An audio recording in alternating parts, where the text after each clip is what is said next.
Group of കുട്ടികൾ അവിടെ ഇരിക്കുകയാണെങ്കിൽ അല്ലെങ്കിൽ എന്തെങ്കിലും ക്ലാസ് ഒക്കെ കഴിഞ്ഞിട്ട് ഇങ്ങനെ സംസാരിച്ചിരിക്കുകയാണെങ്കിൽ സ്റ്റെപ്പ് എന്നൊക്കെ തള്ളിയിടാനൊക്കെ ഉള്ള ഒരു പ്രവണത കുട്ടികൾ കാണിക്കും. നമ്മളിപ്പോൾ ഒന്ന് രണ്ട് സിറ്റുവേഷനിലൊക്കെ ഇപ്പോൾ നോർമലി കാണുന്നതായിരിക്കും കുട്ടികൾ ഇങ്ങനെയൊക്കെ കാണിക്കുന്നത്. പക്ഷേ ഇതൊക്കെ ഒരു ടൈം കഴിഞ്ഞിട്ടും അല്ലെങ്കിൽ ഒരു പ്രായം കഴിഞ്ഞിട്ടും മൾട്ടിപ്പിൾ ടൈംസിൽ മൾട്ടിപ്പിൾ സിറ്റുവേഷനിൽ ഇതേ ആറ്റിറ്റ്യൂഡ് അല്ലെങ്കിൽ ഇതേ ബിഹേവിയർ ആണ് കുട്ടികൾ കാണിക്കുന്നതെങ്കിൽ നമുക്ക് മനസ്സിലാക്കാം ഇതൊരു കണ്ടക്ട് ഡിസോർഡറിൻ്റെ സിംറ്റംസ് ആണ്. ചിലപ്പോൾ ഇവരെ ക്ലാസ്സിൽ അങ്ങനെ ഇല്ലെങ്കിൽ സീനിയേഴ്സ് ആണെങ്കിൽ റോഡ് സൈഡിലൊക്കെ അങ്ങനെ ആരെങ്കിലുമൊക്കെ ഇവരുടെ അടുത്ത് കമ്പനി കൂടാൻ വരുമ്പോൾ അല്ലെങ്കിൽ ഇവരങ്ങോട്ട് കമ്പനി ആവാനുള്ളൊരു ടെൻഡൻസി കൂടുതലാണ്. പിന്നെ അവരുടെ കൂടെ കൂടി കുറച്ചും കൂടെ ആ ഒരു ബിഹേവിയർ വഷളാവാനേ ചാൻസ് ഉള്ളൂ. ഒരു 8 വയസ്സ് മുതൽ 16 വയസ്സ് വരെ കുട്ടി ഇങ്ങനെ കാണിച്ചുകൊണ്ടിരിക്കുന്നുണ്ടോ, മൾട്ടിപ്പിൾ ടൈംസ് മൾട്ടിപ്പിൾ സിറ്റുവേഷനിലാണ് കുട്ടി കാണിക്കുന്നതെന്നൊക്കെ നമുക്ക് മനസ്സിലാക്കിയാൽ പറയാൻ പറ്റും ഇതൊരു കണ്ടക്ട് ഡിസോർഡർ ആണോ അല്ലയോ എന്നുള്ളത്. ഏതെങ്കിലും ഒരു ക്രൈറ്റീരിയ വെച്ചിട്ട് നമുക്ക് ഒരിക്കലും അതൊരു കണ്ടക്ട് ഡിസോർഡർ ആണെന്ന് പറയാൻ പറ്റില്ല. ഇത്രയും കാര്യങ്ങൾ ഒരു കുട്ടിയിൽ കണ്ടുവരുന്നുണ്ട്, അതും പല സിറ്റുവേഷനിലാണെങ്കിൽ ഇതൊരു കണ്ടക്ട് ഡിസോർഡർ ആണെന്ന് പറയാം.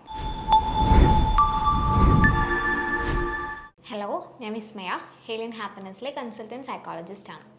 നമ്മളിവിടെ ഡിസ്കസ് ചെയ്യാൻ പോകുന്ന ടോപ്പിക് കണ്ടക്ട് ഡിസോർഡറിനെ കുറിച്ചാണ്. കുട്ടികളിൽ കണ്ടുവരുന്ന ഒരു ബിഹേവിയറൽ ഇഷ്യൂസാണ് കണ്ടക്ട് ഡിസോർഡർ എന്ന് പറയുന്നത്. അതായത് ഇപ്പോൾ ഒരു ഗ്രൂപ്പ് ഓഫ് കുട്ടികൾ അവിടെ ഇരിക്കുകയാണെങ്കിൽ അല്ലെങ്കിൽ എന്തെങ്കിലും ക്ലാസ് ഒക്കെ കഴിഞ്ഞിട്ട് ഇങ്ങനെ സംസാരിച്ചിരിക്കുകയാണെങ്കിൽ സ്റ്റെപ്പ് എന്നൊക്കെ തള്ളിയിടാനൊക്കെ ഉള്ള ഒരു പ്രവണത കുട്ടികൾ കാണിക്കും. നമ്മളിപ്പോൾ ഒന്ന് രണ്ട് സിറ്റുവേഷനിലൊക്കെ ഇപ്പോൾ നോർമലി കാണുന്നതായിരിക്കും കുട്ടികൾ ഇങ്ങനെയൊക്കെ കാണിക്കുന്നത്. പക്ഷേ ഇതൊക്കെ ഒരു ടൈം കഴിഞ്ഞിട്ടും അല്ലെങ്കിൽ ഒരു പ്രായം കഴിഞ്ഞിട്ടും മൾട്ടിപ്പിൾ ടൈംസിൽ മൾട്ടിപ്പിൾ സിറ്റുവേഷനിൽ ഇതേ ആറ്റിറ്റ്യൂഡ് അല്ലെങ്കിൽ ഇതേ ബിഹേവിയർ ആണ് കുട്ടികൾ കാണിക്കുന്നതെങ്കിൽ നമുക്ക് മനസ്സിലാക്കാം ഇതൊരു കണ്ടക്ട് ഡിസോർഡറിൻ്റെ സിംറ്റംസ് ആണ്.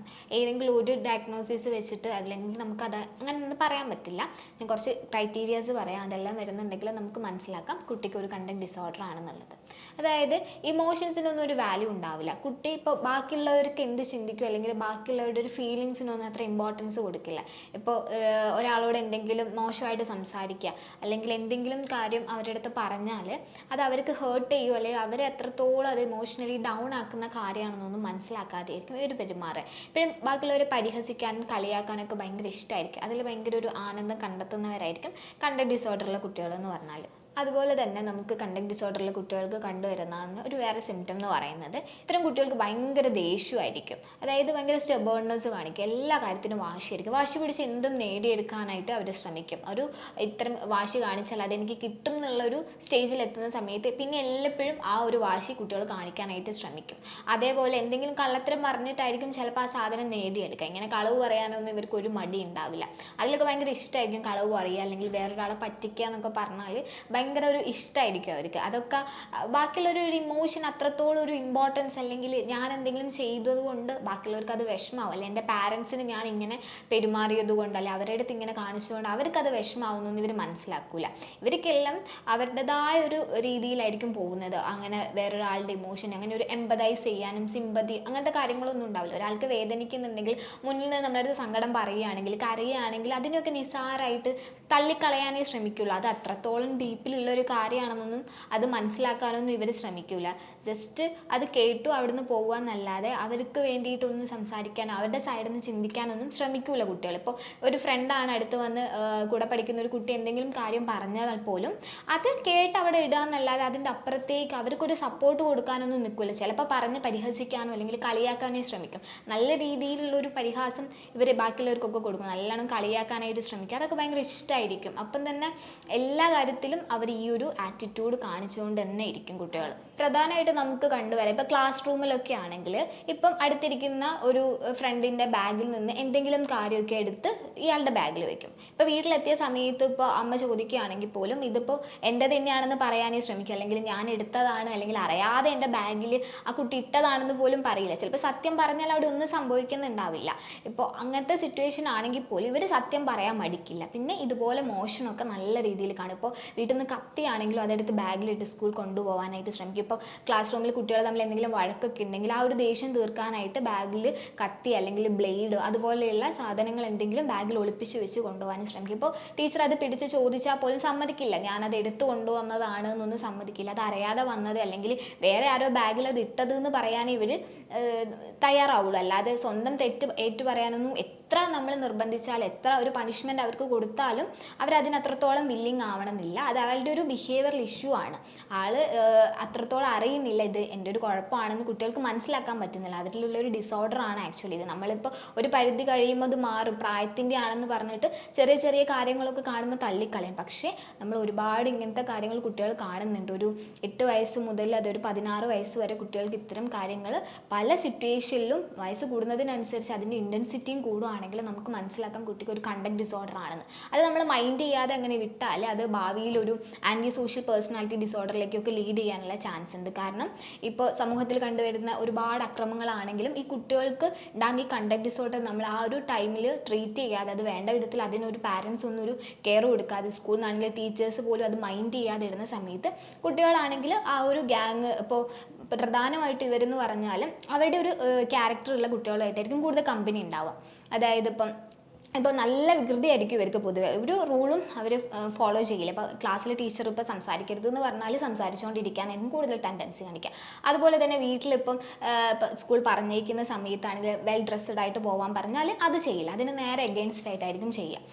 അതുപോലെ പല സിറ്റുവേഷനിലും ഇവർ റൂൾസ് ഒന്നും പാലിക്കാതെ ആയിരിക്കും പോവുക. അപ്പോൾ ക്ലാസ് റൂമിലാണെങ്കിൽ ഭയങ്കര ഡിസ്റ്റർബൻസ് ആയിരിക്കും ഉണ്ടാക്കുക, ഒന്നും അനുസരിക്കുക, അങ്ങനത്തെ ഒരു കാര്യങ്ങളും അവർ ഫോളോ ചെയ്യില്ല. അതുപോലെ തന്നെ നമുക്ക് ഈ കണ്ടക്ട് ഡിസോർഡറുള്ള കുട്ടികൾ കാണുന്നതാണ്, ഇവർ മെയിനായിട്ടും കമ്പനി കൂടുക ഇവരെ അതേ സ്വഭാവമുള്ള കാറ്റഗറിയിലെ കുട്ടികളായിരിക്കും. ഇപ്പോൾ ക്ലാസ്സിൽ ചിലപ്പോൾ ഇവർക്ക് നല്ല ഫ്രണ്ട്സ് ഉണ്ടാവും, ചിലപ്പോൾ വീടിൻ്റെ അടുത്തൊക്കെ നല്ല കുട്ടികളൊക്കെ ഇവരെ അടുത്ത് എല്ലാ റൂൾസും ഫോളോ ചെയ്യുന്ന നല്ല രീതിയിൽ പോകുന്ന കുട്ടികളുണ്ടെങ്കിൽ ഇവരെപ്പോഴും ഇവർക്ക് ഒരു ആപ്റ്റായിട്ട് തോന്നുന്നത് കുറച്ചിങ്ങനെ വികൃതിയൊക്കെ കാണിക്കുന്നത്, ഭയങ്കര ഹൈപ്പറായിട്ടുള്ള, അതുപോലെ ഇവരെ പോലെ എന്താ പറയുക ബാക്കിയുള്ളവരെ കുറച്ചൊന്ന് പരിഹസിക്കുകയും കളിയാക്കുകയും കുറച്ചൊക്കെ ഒരു കള്ളത്തരം കാണിക്കുകയും അങ്ങനത്തെ ഒരു ടൈപ്പ് കുട്ടികളായിരിക്കും. ചിലപ്പോൾ ഇവരെ ക്ലാസ്സിൽ അങ്ങനെ ഇല്ലെങ്കിൽ സീനിയേഴ്സ് ആണെങ്കിലോ റോഡ് സൈഡിലൊക്കെ അങ്ങനെ ആരെങ്കിലുമൊക്കെ ഇവരുടെ അടുത്ത് കമ്പനി കൂടാൻ വരുമ്പോൾ അല്ലെങ്കിൽ ഇവരങ്ങോട്ട് കമ്പനി ആവാനുള്ളൊരു ടെൻഡൻസി കൂടുതലാണ്. പിന്നെ അവരുടെ കൂടെ കൂടി കുറച്ചും കൂടെ ആ ഒരു ബിഹേവിയർ വഷളാവാനേ ചാൻസ് ഉള്ളൂ.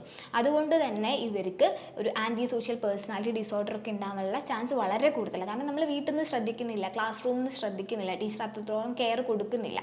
ആ സമയത്ത് കുട്ടികളുടെ ഒരു ഗ്യാങ് എന്ന് പറഞ്ഞാൽ ഈ ഒരു ഗ്രൂപ്പ് ഓഫ് കുട്ടികളുടെ കൂടെ ആയിരിക്കും. അപ്പോൾ അവർ വീണ്ടും ആ ഒരു ബിഹേവിയർ വളർത്തിയെടുക്കുകയാണ് ചെയ്യുന്നത്. അവരെ പ്രായത്തിലുള്ള കുട്ടികളില്ലെങ്കിൽ അവരുടെ സീനിയേഴ്സ് ആയിട്ടുള്ള ആൾക്കാരുടെ കൂടി കമ്പനി ആയിട്ട് അവരുടെ കൂടെ അതേപോലെ നടക്കാനായിട്ട് ശ്രമിക്കുക. അതേസമയം കുട്ടികൾക്ക് മനസ്സിലാക്കാൻ പറ്റുന്നില്ല ചെയ്യുന്നതിനുള്ള മിസ്റ്റേക്ക് എന്താണ്, അല്ലെങ്കിൽ ഞാനൊരു ആളുടെ ഇമോഷനൊന്നും വാല്യൂ ചെയ്യാതെ, അല്ലെങ്കിൽ ഞാൻ ചെയ്യുന്നത് ഒരു തെറ്റാണെന്നൊന്നും മനസ്സിലാക്കുന്നത്, ഇമോഷനും അങ്ങനത്തെ കാര്യമൊന്നും കുട്ടി അതൊരു തെറ്റാണെന്നൊന്നും മനസ്സിലാക്കാൻ പറ്റില്ല. ഒരിക്കലും ഒരു കുറ്റബോധമൊന്നും അവർക്ക് ഉണ്ടാവില്ല. ഞാൻ ചെയ്യുന്നത് കൊണ്ട് ബാക്കിയുള്ളവർക്ക് പ്രശ്നമുണ്ട്, അല്ലെങ്കിൽ ഞാൻ ചെയ്യുന്ന ഈ ഒരു ആറ്റിറ്റ്യൂഡ് അത്ര ശരിയല്ല, അതൊരു മോശമാണെന്നൊന്നും അവർക്ക് മനസ്സിലാക്കാൻ പറ്റില്ല.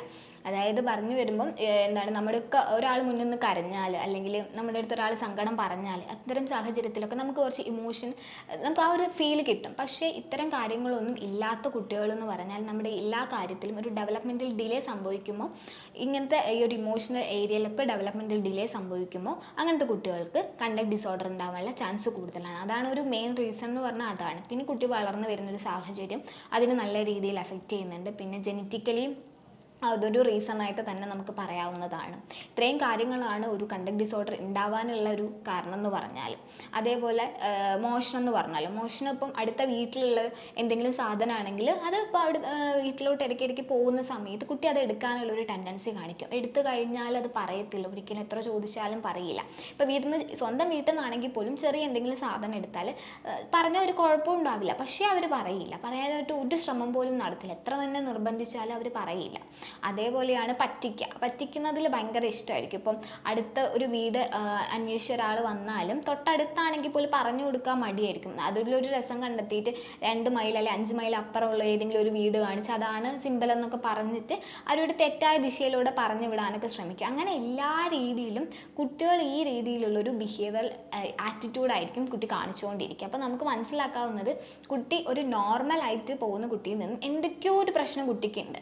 അപ്പോൾ അതെന്താണെന്ന് നമ്മളൊരു സൈക്കോളജിസ്റ്റിനെ കൺസൾട്ട് ചെയ്യുകയാണ് വേണ്ടത്. ഇപ്പോൾ നമ്മുടെ ചുറ്റും ഉണ്ടാവും ഇതുപോലത്തെയൊക്കെ കുറേ ബിഹേവിയറൽ ഇഷ്യൂസ് കാണുന്ന കുട്ടികൾ. പക്ഷേ അതൊക്കെ ഇത്രയും ക്രൈറ്റീരിയ ആ കുട്ടികൾക്കുണ്ടോ, അല്ലെങ്കിൽ ഒരു 8 വയസ്സ് മുതൽ 16 വയസ്സ് വരെ കുട്ടി ഇങ്ങനെ കാണിച്ചുകൊണ്ടിരിക്കുന്നുണ്ടോ, മൾട്ടിപ്പിൾ ടൈംസ് മൾട്ടിപ്പിൾ സിറ്റുവേഷനിലാണ് കുട്ടി കാണിക്കുന്നതെന്നൊക്കെ നമുക്ക് മനസ്സിലാക്കിയാൽ പറയാൻ പറ്റും ഇതൊരു കണ്ടക്ട് ഡിസോർഡർ ആണോ അല്ലയോ എന്നുള്ളത്. ഏതെങ്കിലും ഒരു ക്രൈറ്റീരിയ വെച്ചിട്ട് നമുക്ക് ഒരിക്കലും അതൊരു കണ്ടക്ട് ഡിസോർഡർ ആണെന്ന് പറയാൻ പറ്റില്ല. ഇത്രയും കാര്യങ്ങൾ ഒരു കുട്ടിയിൽ കണ്ടുവരുന്നുണ്ട്, അതും പല സിറ്റുവേഷനിലാണെങ്കിൽ ഇതൊരു കണ്ടക്ട് ഡിസോർഡർ ആണ് ആണെന്ന് പറയാം.